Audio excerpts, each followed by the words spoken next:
right, Joe Stapleton, welcome to the lodge, sir. We really appreciate you coming all the way down here and coming out to this place. What do you think of it so far?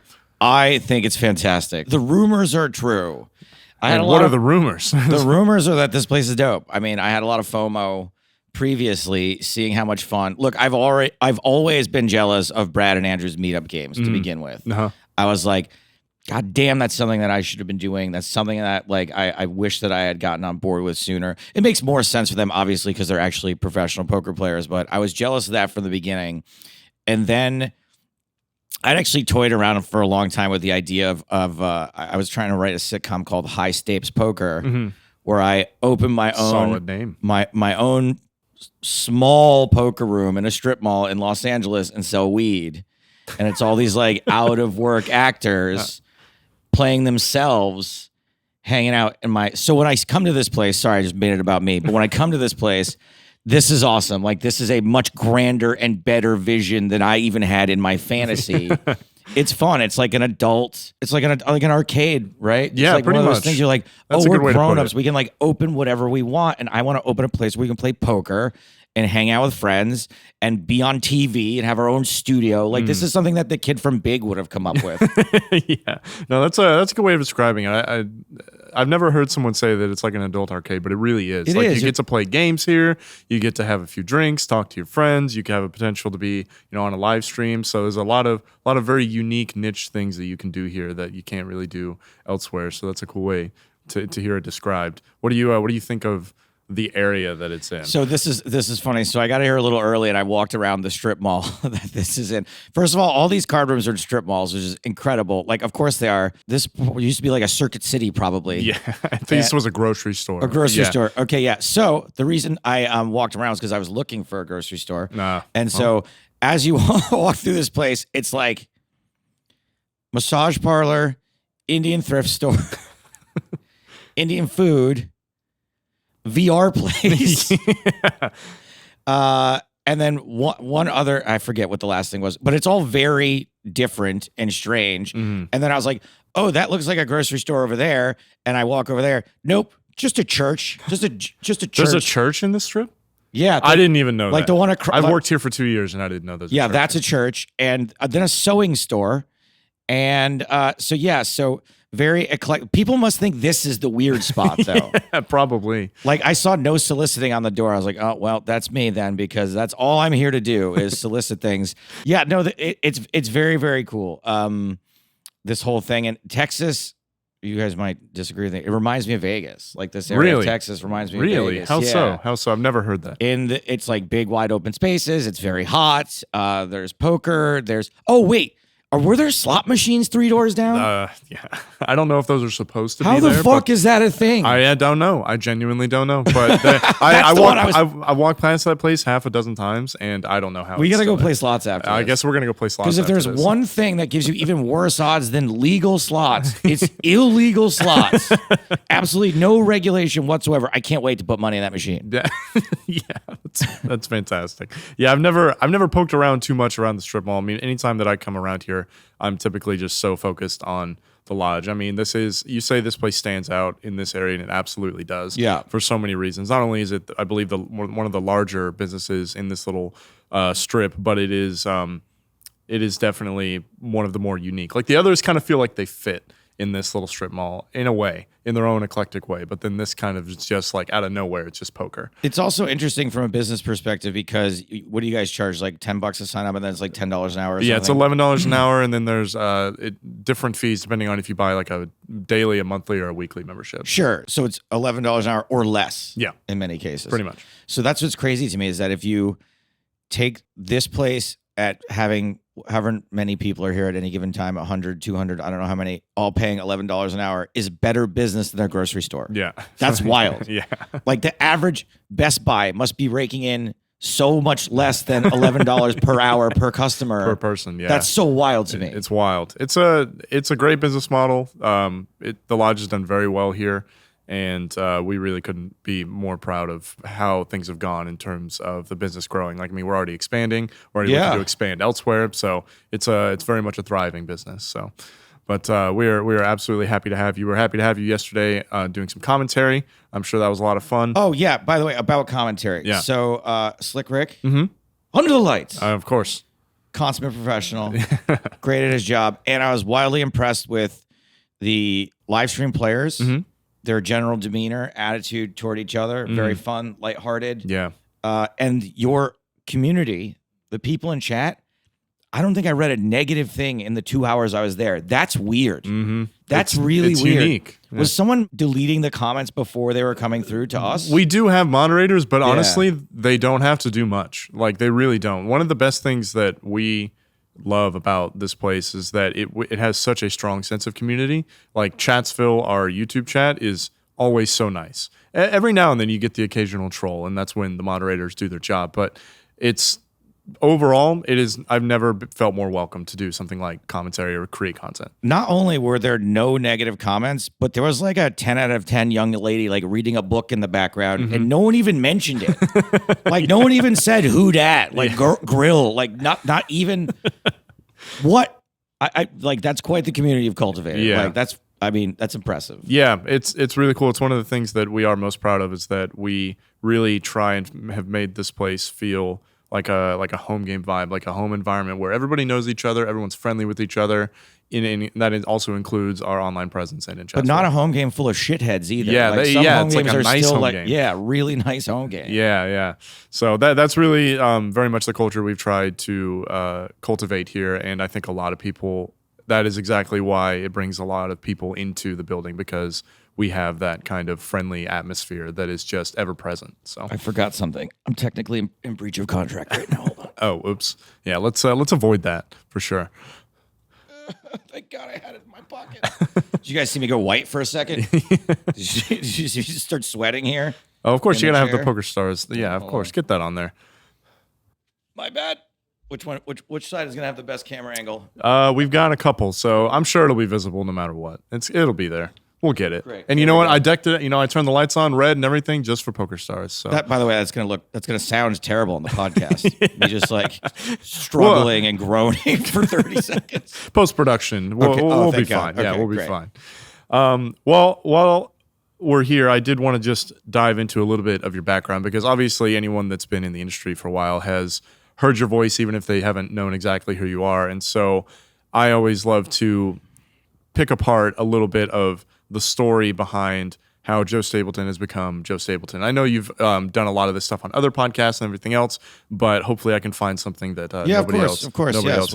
Whatever we can do for your audience. Yeah, absolutely. So you went to Boston University for college, and pretty soon after began pursuing comedy out in LA. What kind of education did you get at Boston, and was that related directly to your desire to work in comedy? Yeah, it was. I mean, I grew up in a household where it was like, you're going to college. Oh, yeah. Okay. So, I didn't really have a choice in the matter. And I'm glad that I did for social and growth reasons. But I did go to Boston University for film and television. I got a communications degree. Okay. I think it's a film and TV degree. It was a long time ago. I don't really remember what's specifically on the diploma.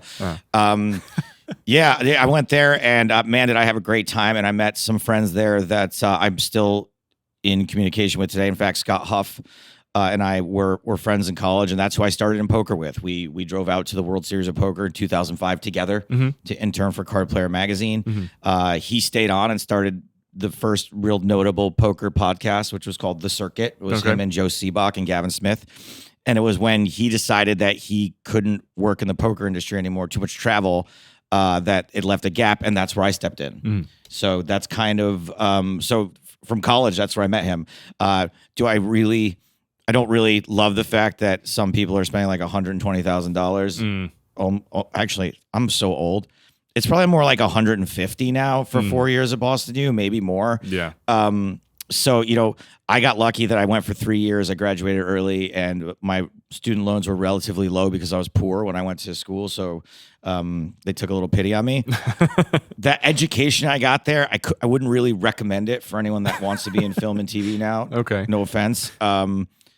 They've probably changed their tune a little bit. When I went there, they were like, had some pretty draconian rules, and really just seemed interested in your money. Like, yeah, to really, this day, they still want money from me. So, but especially to be in film and TV, like no one really cares if you have a degree. Mm-hmm. In fact, sometimes it hurts you. Yeah, that makes sense. You know, like when I was working on Mad TV, I was a production coordinator, and I would get resumes every day from people that want to be production assistants, right? It's the entry level job. And I'm not going to lie that someone who put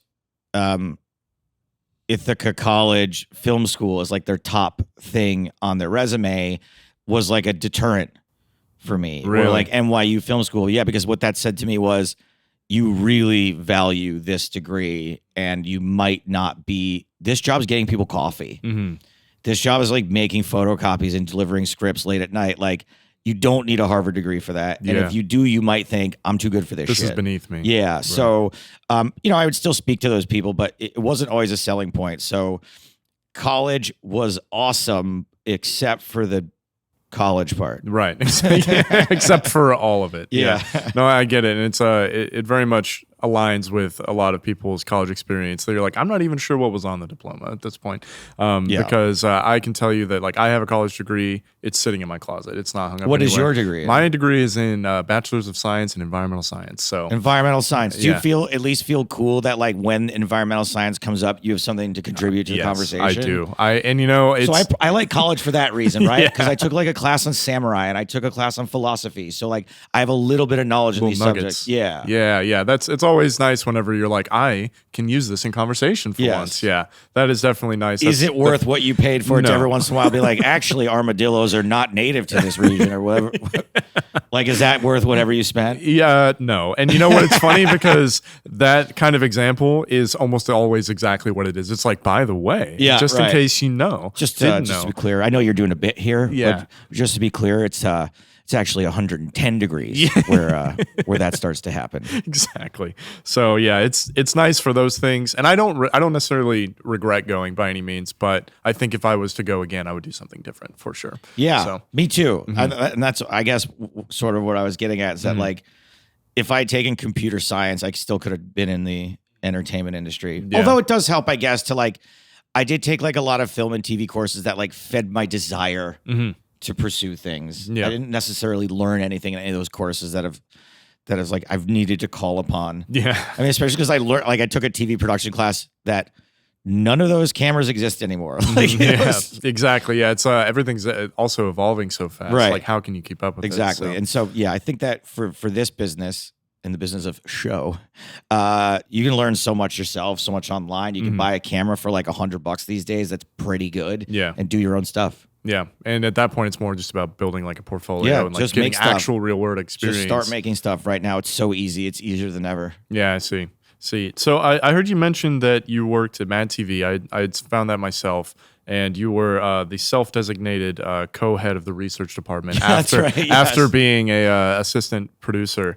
How did you find yourself at Mad TV? And overall, like, what was that experience like for you? Yeah, so this is a hell of a story too. It's they say that Hollywood is all who you know. Mm-hmm.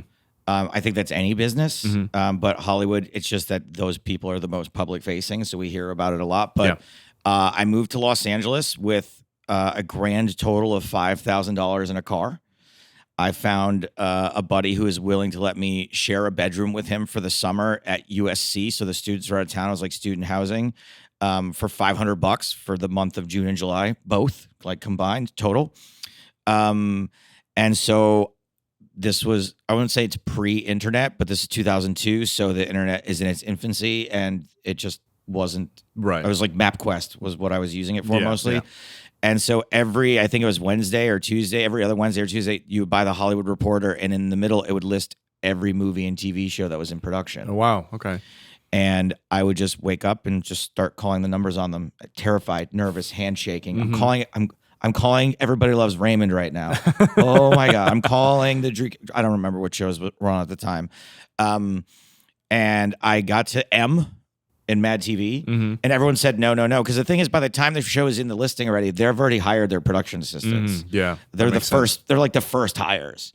So I get to Mad TV, and the guy goes, I think we actually might have a spot. Okay. And I'm like, almost dropped the phone, nervous. I go in for an interview. in the meantime, I was trying my best to do whatever kind of networking I could. And I had called, it turns out a guy that went to my high school was like a senior vice president at Fox Sports. And I had emailed him and I said, hey, no, I had called him. And I said, hey, I'm Joe Stapleton. I'm an alumni of your high school. Would love to just take you out to lunch. Yeah. Can I just take you out to lunch?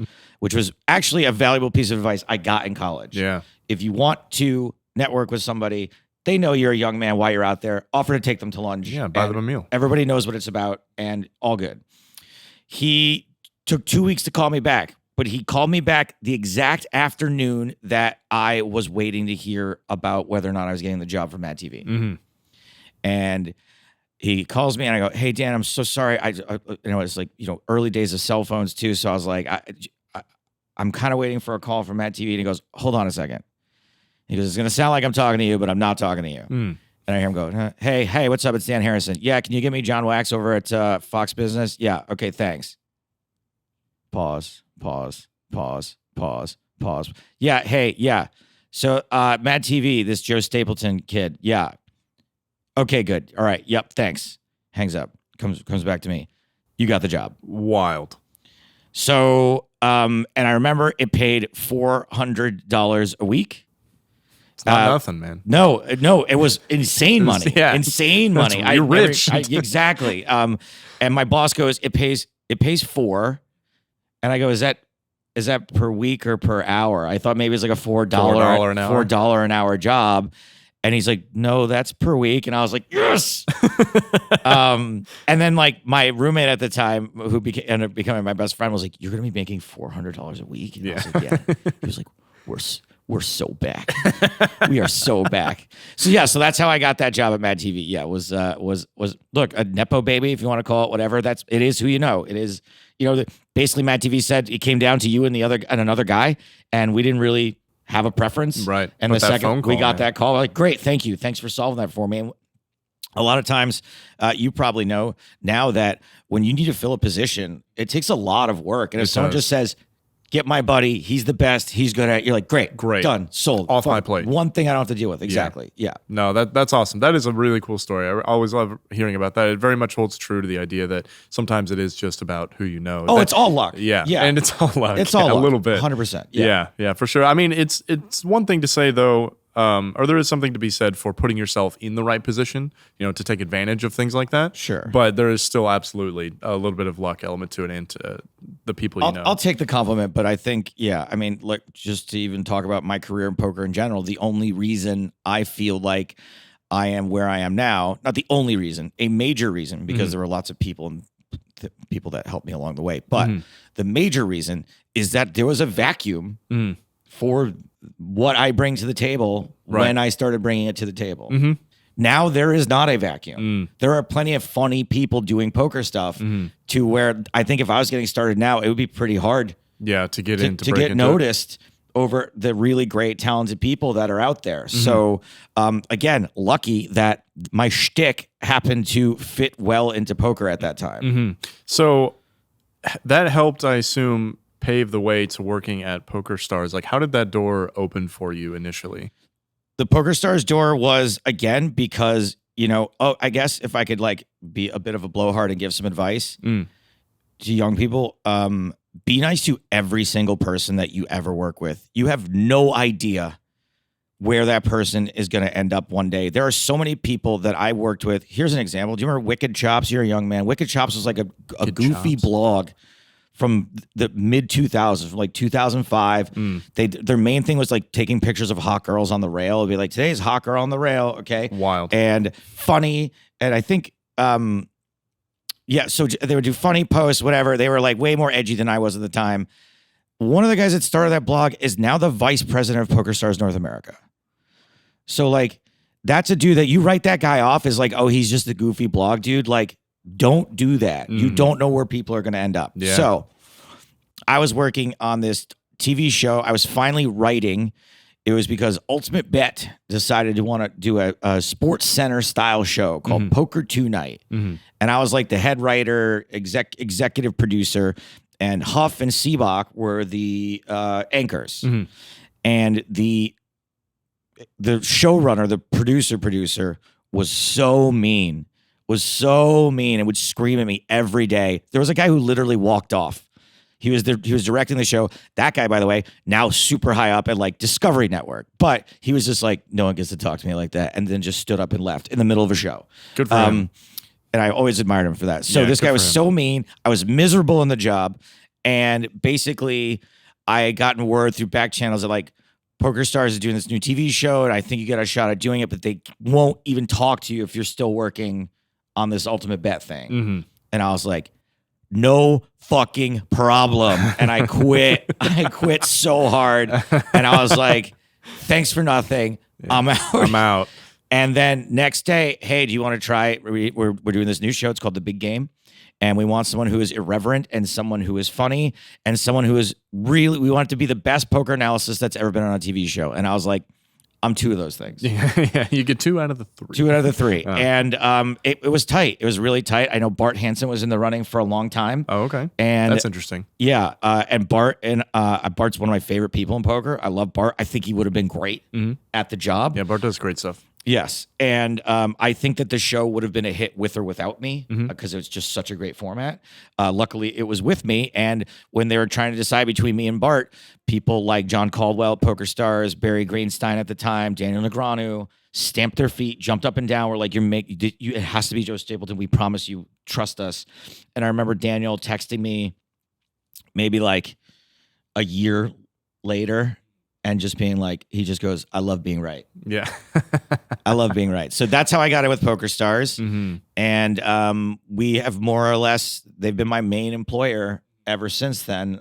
I've had to freelance quite a bit up until 2020 to make ends meet. But by and large, PokerStars has been there for me. Yeah. Yeah. No, that's a really cool origin story for PokerStars, especially to know that you have the backing of people who are now so, household names essentially within poker. Like you had their support from the beginning. It didn't end there with Daniel, by the way. Daniel's helped me out so many times and has been a champion of mine. And really, I absolutely wouldn't be there where I am right now without him over the years. Absolutely. I mean, I've gotten tons of support over the years from various people, like the people at PokerStars, like my boss Francine. Like, I was in my late 20s when they put me on TV for the first time. And then when they sort of decided that I could go over to Europe, people believed in me. You know what I mean? People take a chance on you. And I've always wanted to do a good job for those people. Yeah. No, it really helps to have people that believe in you because it gives you that extra gumption to want to make it just that much better, not just for yourself, but for somebody else. Totally. I feel like that can absolutely be such a good way to motivate yourself. I personally do that with people I know, with the guys out here that help me doing this podcast. I appreciate them a lot, so I want to make it good for them. The other people that have given me the opportunities to do it, it's just that little extra bit that just makes you want it that much more, just to be able to do it for someone other than yourself. Yeah, and I mean, that's sort of this road trip's driving me nuts because every single show I want to do good for me, but I also want to do good. Do good. What? Do well? Do well. Be funny? I don't know. I want to do well for me, but for like the 2 poker fans in the audience, for the guy that booked me, for the owner of the club. And look, I want to do well for me, but also like, I'm like, I don't want to disappoint this club owner. Yeah. I want to, like, they took a chance on me. Like, I really I want their people to have a good time. I want them to sell a lot of drinks. I want them to want to have me back. Yeah. Last night, just another monkey wrenching thing. One of the hottest girls I went to high school with just showed up. First time seeing her in 25 years with her race car driver husband, and I bombed. And I completely bombed. I ate shit. Oh, man. 2 different shows. I couldn't have bombed that bad because they stayed for the second show. I don't know. It's a weird one, but yeah, not a good night. Like real struggle last night. And it's always worse when it's like a real comedy club. Like we did like a punk house, like a basement show in a place that typically hosts these really raucous punk concerts. Shows, I think. Punk people would kill me. Yeah, you never know. You don't want to piss off the punk people. Yeah, no, absolutely not. Well, it's funny because I remember when I was a kid thinking that punks were like really scary because they got all the leather and the leather and the hair and everything. And then you grow up and you're like, oh no, they're giant dorks. Yeah. These are dorks. I mean, they're tough. Yeah, but tough dorks. But they're absolute, like, really, emotional dorks. So anyway, so I struggled in the punk club, and I'm like, that's fine. Like, whatever. It was not my scene, and I was out of place there, and it was everyone was wasted and sweating. There was no air conditioning, nothing. So I was like, cool, I bombed, no big deal. Then you play a club, like a comedy club in Austin, where everyone's supposed to slay. Like everyone just moves here to be all the comedians move here because of how great the audiences are and how fun the clubs are. And then you go on stage and a girl from high school you haven't seen in 25 years that you remember the last conversation you ever had with her was you asking her out and she's saying that she couldn't do it because she had to go deliver phone books. That happens. And then you do just okay in front of her and her race car driver husband. It can make you rethink things. I can just you see me staring off into space right now because I'm just like I'm spiraling. We'll come back to the comedy. Fine. Sorry, tangent. No, you're good. I love getting little pieces like that. Please spiral more. I'm happy to have that. Yeah, good. Good thing the mics are on. I'll say that. You're gonna be my therapist, I think, actually, because boy, do I have a lot of shit ton load about this trip. Yeah, my rate's about $75 an hour. It's pretty low actually. Okay, all right. So is that with or without the $11 an hour to be here at the lodge? Without. We'll make that complimentary this time. Thank you. So I wanted to go back to your work.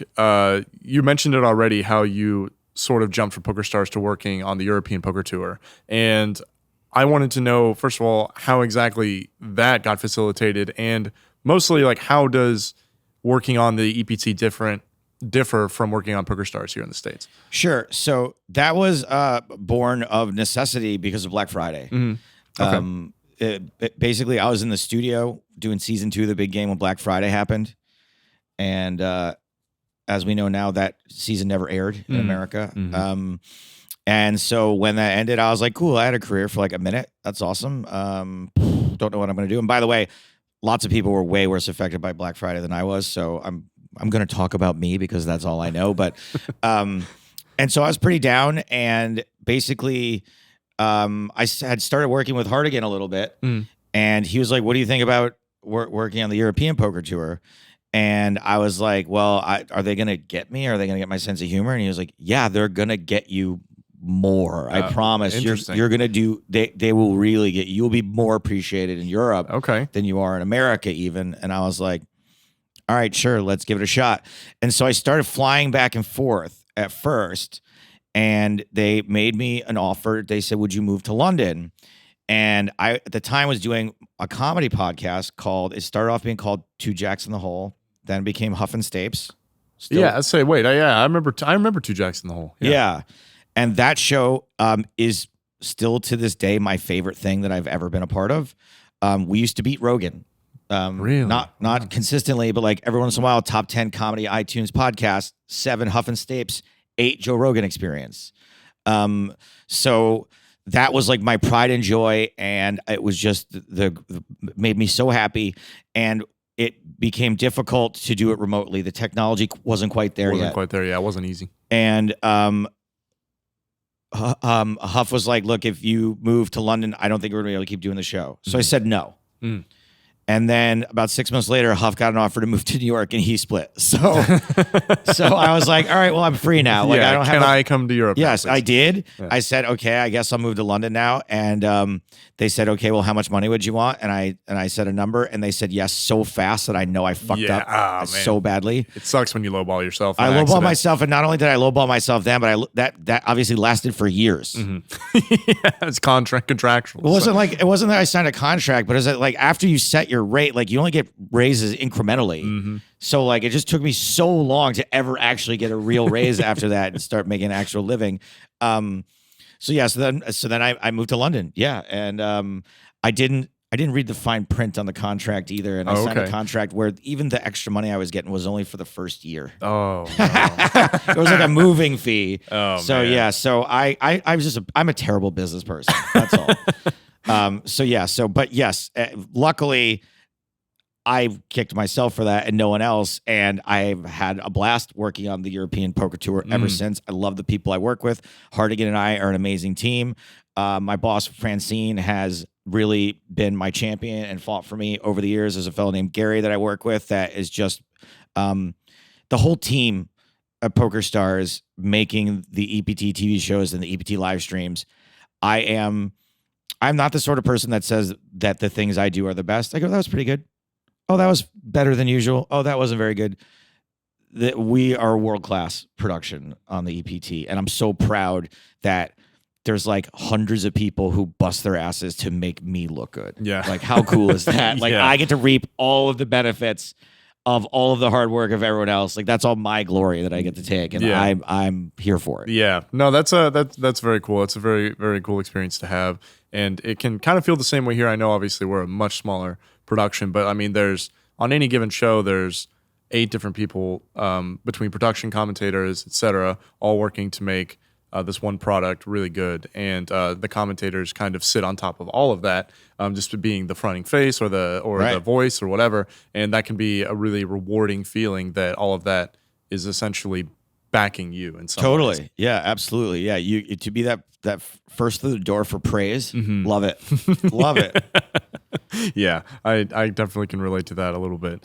How is the poker itself different from the United States versus what you see in Europe? Like, I feel like my experience is that we kind of sensationalize poker a little bit more, and they take it a little bit more seriously. Do you feel like that is consistent? Does that hold up? Yeah, and I think that's consistent with sort of the American bravado that even exists outside of poker, within poker. Personalities and characters are way more prevalent in poker in general in America. Not just on television, not just televised. I just mean, like, go into any given card room that has no cameras anywhere.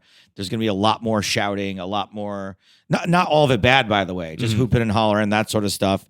Whereas, the Europeans are a little bit more civilized. Yeah. And what's very funny is watching their reaction to American players. So American players are now slowly, like, starting to creep their way overseas, realizing that, the scene's pretty good over there, or maybe it'll be fun, or maybe they want to see the world. But like recently we had Wolfgang Poker at an EPT, and you know what he's like. He's chatty. Yeah, chatty guy. He's chatty, and I would say border on needling sometimes, right? Yeah.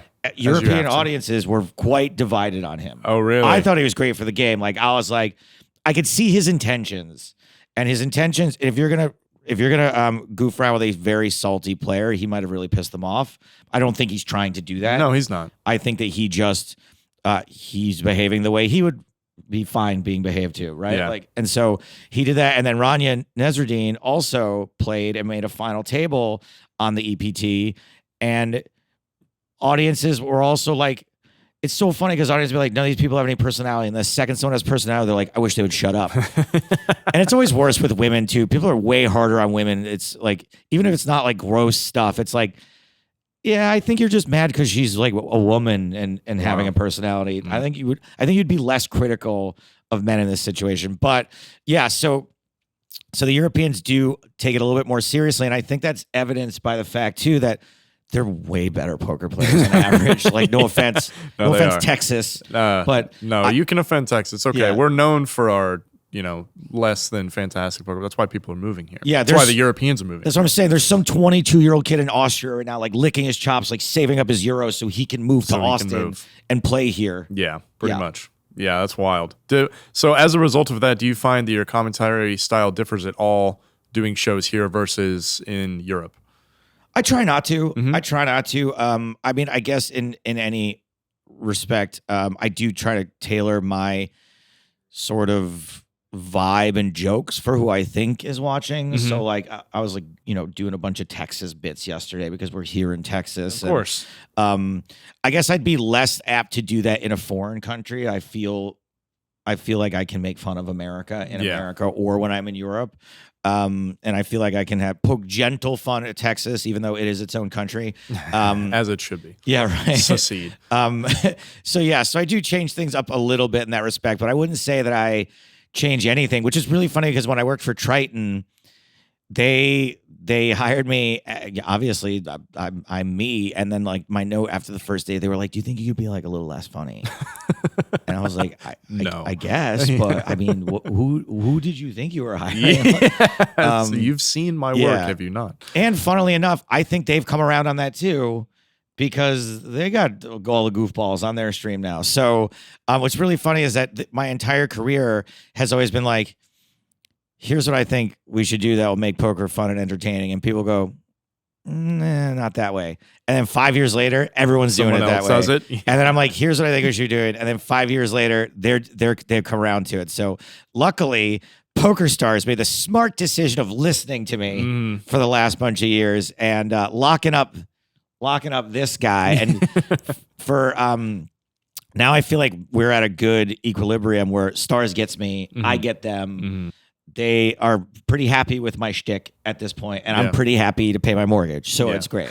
Yeah, that's a good working relationship. Absolutely, like. yes. Yeah, that's cool. I mean, I really like that you try and inject so much comedy into it because, I mean, to me personally, there's comedy to be found in everything. Funny things can be found everywhere. And it has such an ability to reach people in a way that I think other things don't as much. And I think it's a great way to introduce new people into anything new, especially something like poker that can be very standoffish. And I assume that's why you try and inject so much of that in there, not just because of your personality, but because it seems like a good way to sort of, be the relief in a very serious game otherwise. It was personality at first. Like I wasn't capable of anything else when I first started as an intern. Like I was constantly getting in trouble. Like the sorts of posts that people write now that have like puns in them and people get really mad. Like we started that. Yeah. Like that was like our thing. Like how many jokes can we slip into this without getting in trouble? I can't say we started it. To my knowledge, no one else was doing it. I'm sure there are other people doing it. What a blowhard thing to say. But then eventually I was like, hey, like poker's actually pretty dry, especially back then. Now you have hold cards everywhere. Hold cards? Is it hold or hole? Hold cards. H-O-L-E. Now that you can see everyone's hold cards everywhere, you don't need to sort of kill as much time and entertain as much because the action's always there. There's always something to look at. But especially back then, I was like, poker's pretty dry and to be honest, kind of fucking boring. So how do you dress it up? Make it funny. Make it funny. Make it so that someone tunes in and there's nothing happening at the table. It's a raise and take it. It's a walk in the big blind. At least there's reason for them to stick around. Oh, this guy's kind of funny. Yeah. And then my whole thing is, and forgive the casual sexism, not to Ben CB it, but my commentary has always been tailored at the wives and girlfriends.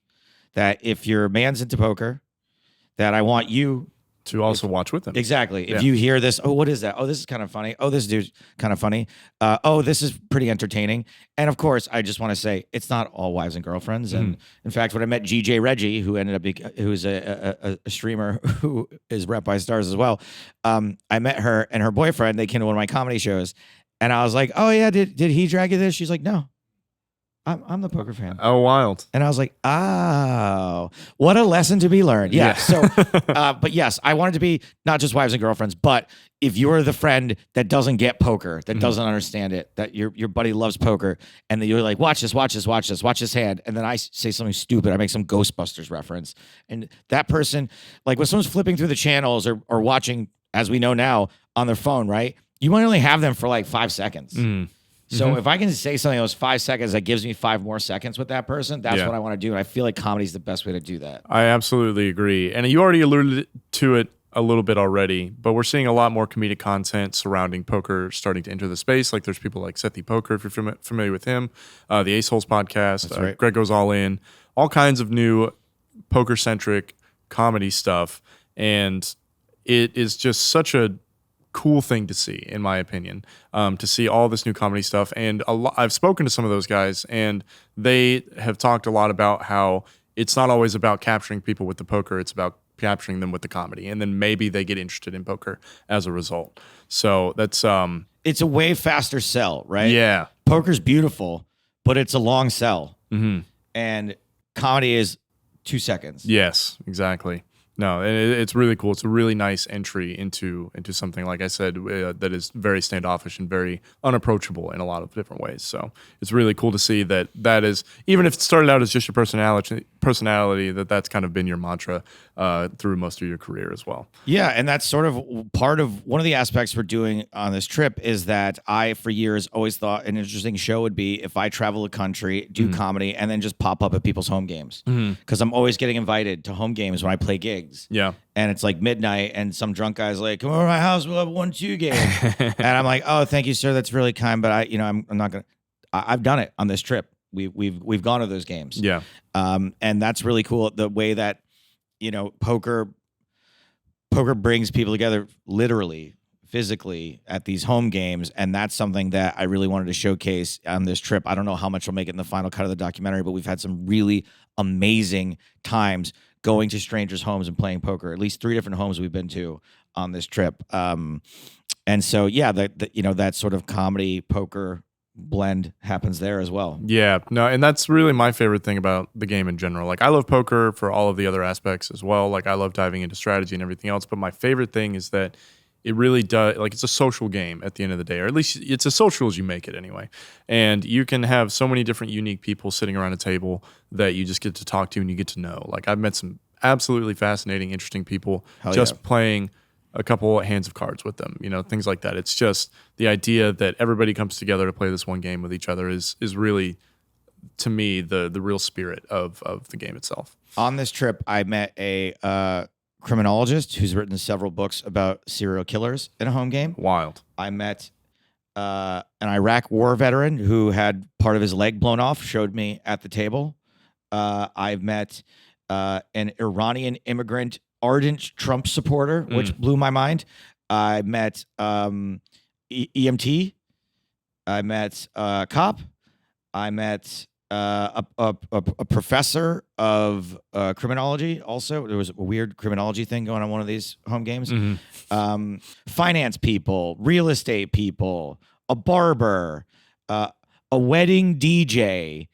People that how else would I have met this number of people? Yeah. Or maybe you would meet those people. You wouldn't know anything about them. Right. You get to know people just a little bit at the poker table, and that's the best. Yeah, it is the best. Because you get to know just about who they are as a person a little bit with none of the bad stuff usually. Yeah, usually. Yeah. Sometimes they make it known. Yeah. Sometimes look, I have no interest in talking politics in any poker related thing at all.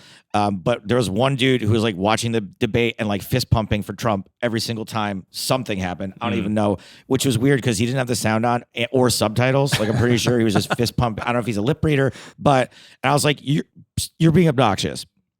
I know that guy's obnoxious, but other than that, everyone else is lovely. Yeah, no, it really does just give you such a nice slice of life, and that's exactly it, a slice of life. And then, like the good part. Yeah, the good part, exactly. And if you know what, if you see the bad parts, you don't have to be there that long. Yeah, so absolutely. And you can usually I spent a lot of my time at the poker table changing course of the conversation. It's one of my skills. It's a game in itself. Is diverting the conversation. It's one of my skills. Like if somebody wants to do a thing about masks, right? I'll just go, nobody likes wearing masks, and I can find that one thing that we agree on. And then just move on from it. Be like, have you seen the new Planet of the Apes movie? Yeah. No, that's a real skill in itself, being able to do that, just to keep the game light and friendly and everybody's still having a good time. And you, for the most part, one thing that really impressed me about the home game we played in Ohio was the whole table was in agreement most of the time. Let's just move on. And I'm sure there were differing opinions. I'm sure there were people that wanted to get in there, and everyone was just like, come on, dude, we're not doing this right now. Great. Yeah, poker, everyone's been really, really chill. Yeah, no, that's cool. It's really nice when you find people that, even if you have differing opinions, you can put those aside and just have a good time with everybody. Yeah, I just don't need to know what they are. Yeah, exactly. Yeah, I just don't. By the way, I'm not trying to tell you mine either. Yeah, no, that's great. I think that's definitely the mentality that people should have when going into the game. Yeah. So you've been traveling around the country on this comedy tour, and you've had 15 different stops, I think, or total across the country? Yeah, so I think the total is going to be 17 shows in 23 days. That's wild. We're on day 17 or 18 right now, I think. What is it, Saturday? We're on day 15. Yeah. So yeah, we I don't have to go over all the stops, but yes, we started on June 14th, and we have spent no more than 2 nights in any given place since then. It's a lot of travel, man. It is a lot of travel. We've had shows in almost every place except for Memphis. We did not have a show. And Chicago, oddly enough, we did not have a show. This was pretty funny. I got in an argument with a guy on my Instagram because I was my stand-up manager manages the Laugh Factory in Chicago. So I was very cool. Yeah, so I'm like, cool. Cool. We're in. We can get a guest spot. That is a good spot to be able to just get in at. Yeah, exactly. So all who you know. And so I emailed and I'm like, hey man, we got one gap. We got one day in Chicago. We can get on the Laugh Factory that night, right? Crickets. And then and then 2 weeks later, I'm like, hey man, we definitely got to show Laugh Factory, right? Crickets. So then I went to my other manager, the one who doesn't handle stand-up. They work together. And I go, hey, would you mind asking Curtis, because I've bugged him twice about it now. Can you just get an answer out of him? And this manager gets back to me a day later. He goes, yeah, man, it's Juneteenth. And I was like, oh. And my manager, Curtis, is black. So I'm like hassling my black manager. It's like an all black lineup on Juneteenth. And I'm like, hey, you think me and this guy from England can like get on your your Juneteenth shows? I felt like such a idiot. That's and then actually hilarious. And then so this fan on Instagram was like, oh, hey, tell me what your Chicago is. I'd love to come, your Chicago show.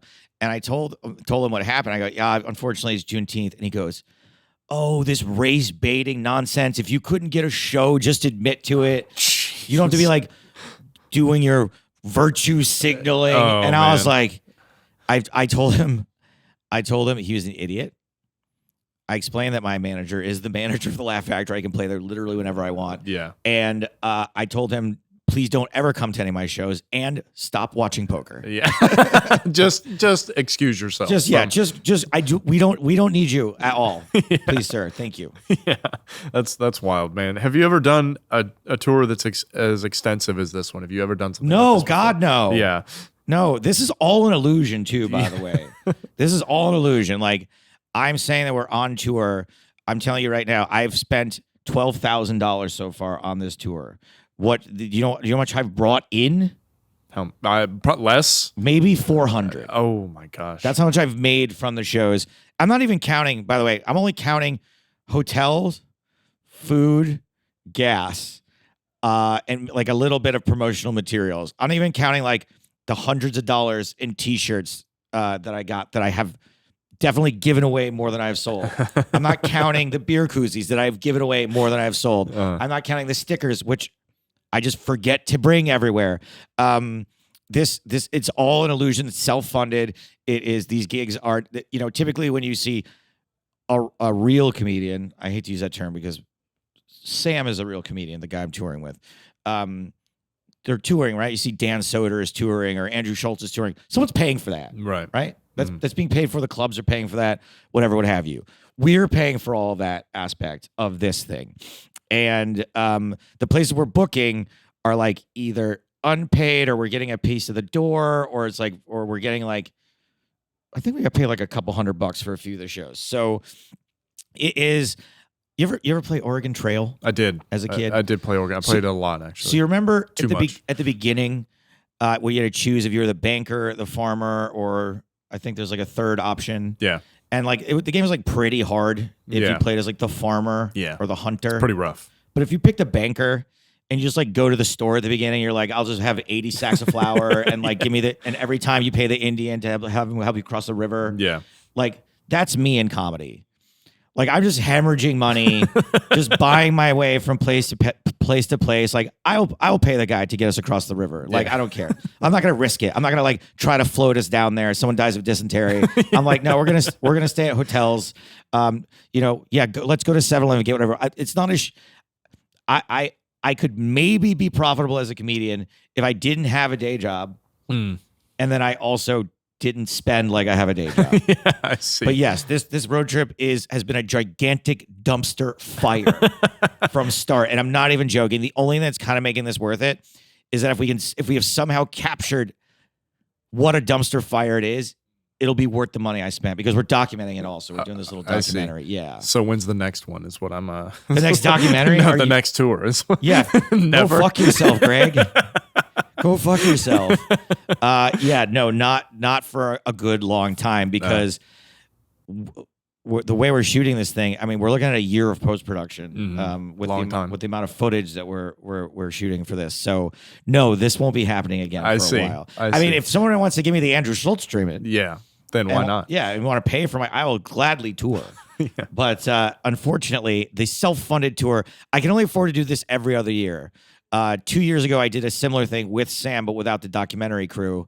And my girlfriend, after hearing my stories from the road, when I said I was going to do it again, she was like, do you not remember how miserable you were last time? And I actually have a really short memory for bad memories. I forget about uncomfortable, unpleasant things almost immediately. And it wasn't until we were like balls deep in this, and I went, Oh my God, I remember now.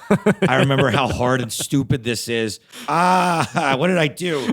Last night, the girl from high school came to the show. She's like, how's the tour going? I was like, this is the biggest mistake I've ever made in my entire life. Oh my gosh. But I got to be here and meet you fine people. That's something. Yeah, that's definitely something. And I mean, there's so much that goes into these things that people just don't expect, like the people don't realize what it takes to do something like go on tour, especially if you don't have that treatment of just everything already essentially being paid for and everything else like that. So it's such a unique experience though for you to do, I'm sure. What inspired, or what is the purpose of the documentary itself? Like what are you hoping to accomplish with filming the entire process? What a great question, Greg. I wish I had an answer for it. The weird thing is that we went into the documentary with no specific vision, which was probably a mistake, but also we kind of wanted to see what developed on the road. And one of the things I was sure I wanted to make a part of it was the home game aspect. One of the things I wanted to make a part of it, I was sure I wanted to make a part of it was I put this pressure on myself to do basically an entire new 30 minutes in Vegas for our finale. We're going to film the finale. It's basically like a special, like a comedy special, July 5th in Las Vegas. And we have tickets still available, by the way, if people want to come. So I knew I kind of like set this goal for myself to write 30 minutes for this special, mini special. And that challenge I thought would make for good drama, figuring out what that's going to be, seeing the end results, seeing the material develop. So one thing I was sure I wanted to do was have it be like a procedural about how comedy is written and how it evolves over through 15 show period and how things improve, or one show is bad, one show's good. I think that the process is still pretty interesting to people. Yeah, for people are very curious about stand-up comedy, how it works. So I was sure I wanted to do it, but the story that's developed on the road is that our producer from the very beginning seemed very keen. The guy we hired who's being paid to document this was very keen on being a part of it. Not invited to be a part of it, just decided he was going to be a major part in front of the camera. Wild. And we kind of were tipped off a little bit when my artist, my friend Jason, very talented, did all the art for this stuff, sent me his concept for the logo, and this fella, our producer, sent it back, and he had added 2 cameramen to the poster. No. And my buddy was unexpected. No, that's odd. What documentary have you ever seen where and he bet me, he goes, I bet this dude ends up doing stand-up by the end of the trip. Oh my gosh. And in Chicago, when we didn't have a show, we went to an open mic the night before Juneteenth, and he was like, I think I'm going to do comedy. And he bandwagoner. He instead of filming us, set up the camera to film himself and did comedy.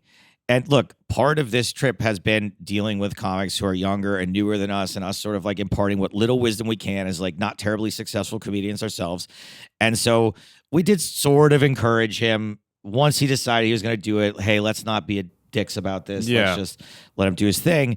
But for like the next 24 hours, I was like seething. I was like really, really mad. I'm like, what is going on? Yeah. And then I kind of had the idea. I go on these long walks, like when I need to work stuff out, and I had the idea. I was like, "This is the movie now. Yeah, this is the movie. Is this?" And so we sat him down. His name is also Greg, and we said, "Greg." Oh, really? Yeah. Oh, that's man. why I was like, when I said "fuck you, Greg" earlier. There was a lot. There was a lot of passion in that. No, I felt it. It wasn't just you. I did. It was not just you. It's like I really got to him, I guess. No, and I love Greg. But yes, so we were just like, Greg, guess what? You want to be a comic? You're a comic now, and you're going to do spots everywhere we go. Everywhere that we have the power to do it. That's the best way to handle it. And you want to be a part of this documentary? You want to be the star of the doc? Guess what? You're the star of the doc now. So Greg is also going to do a mini special in Las Vegas. We're going to give him. I don't think you can get anything done in 5 minutes. At the moment, we've only agreed to 5. So we're going to throw Greg. Greg wants to be a stand-up. We're going to throw Greg to the wolves. To the wolves in Las Vegas. Oh, that's such a good way to handle it, man. And so we are, and also it's kind of a fun challenge for us. Can we whip a guy into shape as just to get him to do a decent set after being a comic for 2.5 weeks.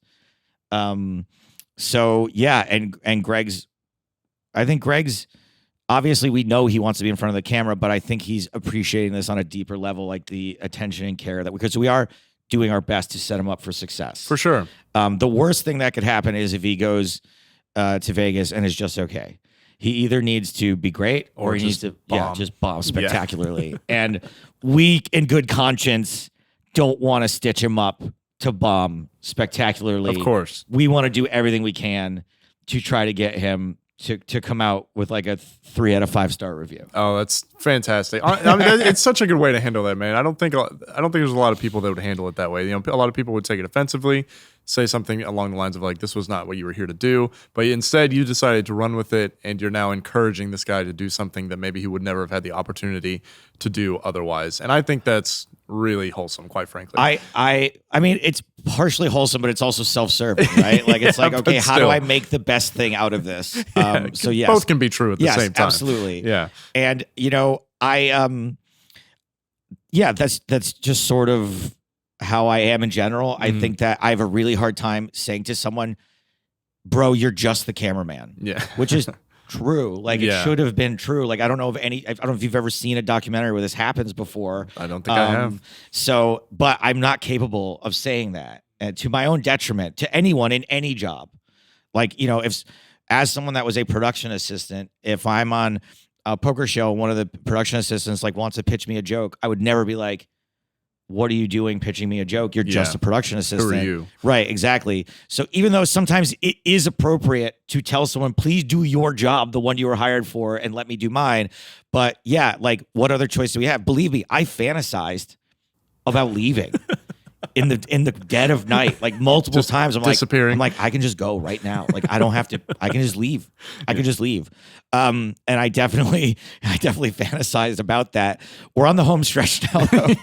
We got a little too late to dip out, I think. We're like 4 days away from Vegas. If I could just make it to Vegas, you know, and the part that's really been sort of difficult is that, so I'm supposed to be writing this new 30 minutes, and I've spent every day dealing with the trip and have written almost no new material. Nothing? Oh, man. I'm really shitting it right now. I've written so little new material and had so little time to practice it because, again, at these shows, I feel like the stakes are so high that these are clubs I've never been to before. These are places that I'd like to get booked at again.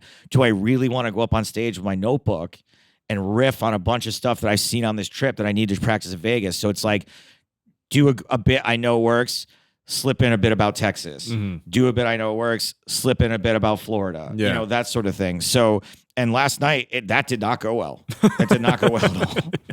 Well, I like that this trip, you guys are documenting all of it. You've kind of rolled with the punches in a lot of that aspect. And by the end of it, you're going to have something that really showcases exactly what this whole process is, because as you say, it evolves, and I don't think a lot of people really appreciate that. They see the end product and then they forget about all the stuff that leads up to that in pretty much any aspect of like content creation or comedy or anything like that. So I think that's a really cool project to undergo, and it sounds like you've really taken it in a very wholesome light as well, trying to give this Greg guy the opportunity to either make it himself or bomb spectacularly. So I'll be on the lookout to watch that when it comes out at the very least. I might not make it to Vegas, but I'll watch the documentary when it comes out for sure. Yeah, absolutely. And if you don't mind, Greg, so this finale is the most important piece of this. And so if your listeners, please, if you're in Vegas, if you know people in Vegas, if you can help spread the word for this, I would really appreciate it. I'm going to be, when does this come out? Ideally, I'm going to probably get the audio out on Tuesday, and I'll include this. Okay, great. So that's Tuesday. That means Friday will be the show if you're listening to this. I have not really cashed in my favors from the poker community just yet. I mean, people come to shows all the time, and I really appreciate it. But this is going to be the one. We don't have a ton of tickets to sell. Honestly, we've sold about 60 already. We got 180 left to go. Okay. I'd say that's enough. It's decent that we've sold 60 already. It's on day 1C of the main event, so there will be 10,000 poker players There you in go. Las Vegas. Yeah, you bust early, go see Joe Bust Stapleton. early, you're playing day 1D, you play day 1A, you play day 1B. We're right there at day 1C, and I will have everyone out of there by 10:30 at night at the latest. So if you're playing day 1D at noon, you'll be fine. Yeah. You'll be fine. You weren't going to bed at 10:30 anyway, let's be honest. So if you guys see me tweet or on Facebook, if you could share the ads you'll see coming up for this finale, not only will it make for a better show for us, obviously, you'll be a part of the documentary, whether this thing lives or dies, you'll be there, you'll get to see it. And the money that I spent, one of the only ways I'm going to be able to recoup it is that we do get a significant piece of the door on July 5th. There's, as I said, I calculated most of my receipts today. I'm in for $12,000 right now. If we sell out the space, I'll get about $3,000 back. Hey, recouping some huge. of it. Yeah, huge. So if I could call on the audience here, thank you so much. Please, if you could share about, I would love. Also, it's gonna be a blast. It will be really fun. Yeah, I'm sure. Sam's a great comedian. American audiences love him, and you'll see me either thrive on this new 30 minutes or also fail spectacularly. So come if you love me, come if you hate me. Yeah, entertaining nonetheless. Correct. Way. Yeah. That should be a good time. Yeah, absolutely. If you guys are out in Vegas, be sure to go see Joe Stapleton on Friday. Thanks, absolutely. Greg. You're welcome. One last thing I did want to talk to you about is I see you're wearing the shirt for it. You recently co-authored a comic book titled Trapped, which is sort of, as I understand it, a semi-autobiographical window into the frustrations of being like poker famous. Yes. And I'd like to hear a little bit more about that. Can you speak to those frustrations and what led you to putting so much of yourself into the comic? Yeah, I'll start with the second part because it's kind of interesting the way it happened. Is this comic book company came to me and their business model is find people with like a small following, make a comic book with them, and sell it to their fan base, and then they take that Kickstarter sort of numbers and go and then try to option it for movies and TV. So they came to me and they said, "Hey, do you have any ideas for a comic book?" And I pitched them one. I pitched them a few, and the one they chose was, I guess I'll just say the idea. If someone steals it, fine, because I'm never going to do it probably. I've always wanted to do a die-hard fan fiction with John McClane. He's retired. And now he watches the backs of a couple professional poker players. He he sits at a slot machine and outside Bobby's room, and then like walks them to their car, follows them home, kind of thing. Wild. To make sure that they don't get rolled. Yeah, that was right. He's like in his 60s, and it's John McClane. And then all of a sudden, big heist at the World Series of Poker. Oh, that's cool. Right, That's and John cool McClane idea. is on the scene at the World Series of Poker. And lots of it's Die Hard all over again, but it's in a casino instead, right? Yeah, it's at the Rio. So I pitched this idea, but it's not John McClane. It's just a John McClane like guy. Character, yeah. Retired, bodyguard. Exactly, yes. And we go to write it, and it's like day one of writing, and I'm like, I don't really have any ideas after that. Like that's it. That's the basis of it. And we're thinking, and I go, well, I don't even know how we would include poker because like once the robbery starts, are people gonna like keep playing poker? Yeah. Probably not. So I was like, all right, guys, here's one other idea I had. It's kind of based on my life. It's about this guy who's poker famous. He's really resentful of not being mainstream famous, and he decides that he wants to start playing in these Hollywood home games as like a way to like network and like try to get out of the poker industry and like into real Hollywood. And he ends up borrowing money from the wrong people. Pretty classic tale of poker. Yeah, pretty classic. And or hack, I guess, is one way to look at it. And then so yes, it is based on. And they were like, "That's the idea. That's the one we're doing. That's better than this Die Hard ripoff." Okay. So then we started writing it. And yeah, there's like the first 20 pages or so are like all things that have happened to me. And then when it becomes time that I've actually borrowed money from the wrong people and they decide that my debt is now to be paid in blood, is not real. I see. Yes. Yeah. And there's a mishmash. As far as we know, anyway. Yeah, right, exactly. All the characters in are mishmashes of people who I've known over the years and various experiences that I have had. They're all condensed into like a 3-day period in the comic book, but a lot of them are things that have happened to me. Yeah, I see. That's really cool. such a cool story, and like you'd never expect something like that to be made into a comic book. You know, that's something I feel like would be interesting enough for someone to absolutely pick up off the shelf. Like, there's never been a poker comic book, poker related. There has been one, turns out. At least not that I knew of. Yeah, no, exactly. There has been one, it turns out, because the guy like got in touch with me and tried to sell me. He's like, the only poker comic ever written. And I was like, well, turns out. Yeah. But there's not many. I think Chad Holloway did one a couple years ago as well. There aren't a lot of them. And what they told me was when we were writing it, I go, oh, I don't really, it does have to be like superpowers. And they're like, no, if it can be a movie, it can be a comic book. Oh, okay. So cool. that's sort of what we did. I do wish that there was a little more action. And there's one scene in the very beginning where I take a bad beat and I freak out and I turn into like a devil. That's like the only time that happens, but it happens right in the beginning. So people are like, oh, is this a thing? Is this the comic? Yeah. And like, no, it's not. It just happens that one time. The rest of it's like pretty realistic for the most part. Yeah. I see. Well, that's very cool. I like the idea, because most people, when they think about a comic, it could be, you know, something overly sensationalized, superheroes, etc. But a lot of people who are really into comics don't, or a lot of people that are really into comics absolutely see that, like you said, anything that could be made a movie could be made a comic. It could just be good stories. You know, it's like the same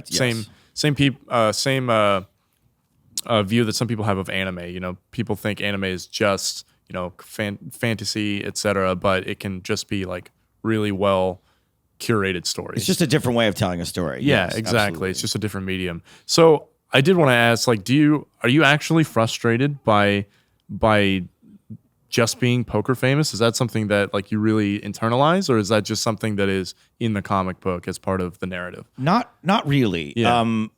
There might have been a time where I wouldn't say I was, but I was like bordering on that.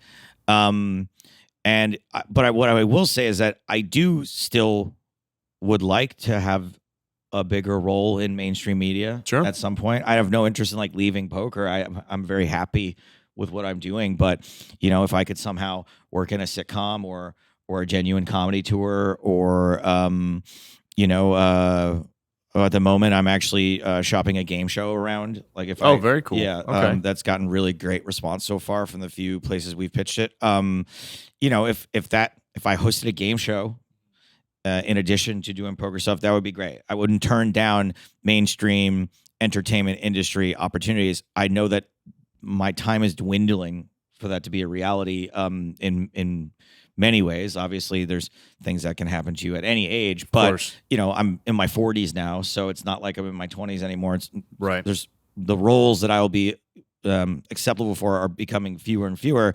But also because PokerStars over the last few years has taken such an interest and supportive role in my life, I feel great about what I'm contributing to the poker world. I don't have resentment at all. I might have had a chip on my shoulder for a little bit, but now the community has been so cool to me and treats me so well, and I have this status here that I probably wouldn't have anywhere else, and I like it. I enjoy it. I like that people dig my stuff. I like that it's niche, but I like that a couple of poker fans show up to all my comedy shows. I like the way people just seem to get my vibe, and it's a fun, cool gig that I'm so lucky to have. So I'm definitely way more grateful than I am resentful, but I do occasionally just be like, oh, I wish I had more time to be a better stand-up.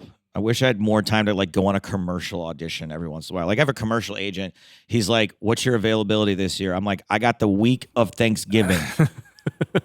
What can you get me the week of Thanksgiving? And probably like, nothing. Nothing. Yes, exactly. And so I'm like, look, you can fire me if you want. He's like, no. He's like, I like having you on my books. I don't care if you work or not. Yeah. He's like, he's a poker fan, so he's like, I get to there brag you go. that Joe Stapleton's agent, one of my clients. Yeah. So delightful guy, by the way, Adam, his name is. So yeah, you know, but no real resentment there. I find that what works in comics or writing stories and also in stand-up comedy is if I take that little voice in me that's a shithead, right? That little part of me that isn't all of me, but that little part of me that's like, oh, well, yeah, too bad you're only poker famous, and blow that up. That's a good story. If I take that little part of me that in comedy, for example, right? Just that little part of me, like we're all a little confused these days about the right words to say and what to call things and what's funny and what's insensitive, right? And if you just take that little part of you that's like, I don't really get this. I want to be a good guy, but the part of you that's like, fuck this. Yeah. Just take that's the thing that everyone sort of has in common, right? That we all have that devil on our shoulder.